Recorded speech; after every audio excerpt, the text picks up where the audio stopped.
ছিলেন অভিনেত্রী, এখন তিনি নেত্রীও। হুগলি লোকসভা কেন্দ্রের তৃণমূলের তারকা প্রার্থী রচনা বন্দ্যোপাধ্যায়।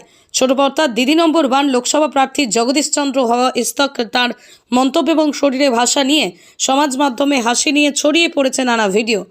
সেগুলো নিয়ে তিনি নিজে অবহিত। প্রচারে বেরিয়ে এ নিয়ে মুখ খুললেন রচনা।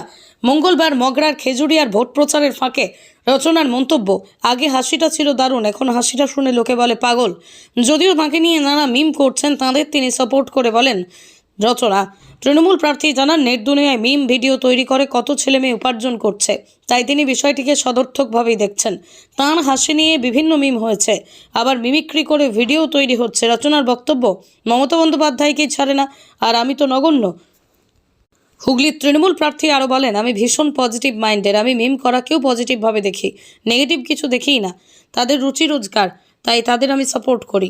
আর নিজেদের জয়ের ব্যাপারে তিনি 100% নিশ্চিত বলেই দাবি করেন রচনা। বলেন, আমার কোনো টেনশন নেই, বিশ্বাসে মিলাই বস্তু, তারপর তো ওপরওয়ালার খেলা। প্রচারে বেরিয়ে কখনো কলকারখানার ধোঁয়া দেখে হুগলির শিল্পের পরিবেশ নিয়ে মন্তব্য করেছেন রচনা। কখনো আবার গরম ঘুগনি খেয়ে তারিফ, কখনো দই খেয়ে সিঙ্গুরের গরুর প্রশংসা। সেই মিম ভিডিও পোস্ট হয়ে নিয়েই রচনার অনুভূতি, আমি যা বলি তাই মিম হয়ে যায়। মঙ্গলবার প্রচারের ফাঁকে কাঁচা আম নুন দিয়ে খেতে খেতে রচনার সংযোজন, গ্ল্যামার কি কমে যাচ্ছে? সে যাক, আবার গ্ল্যামার এসে যাবে বলেই আবার পরিচিত হাসি হাসলেন তৃণমূল প্রার্থী।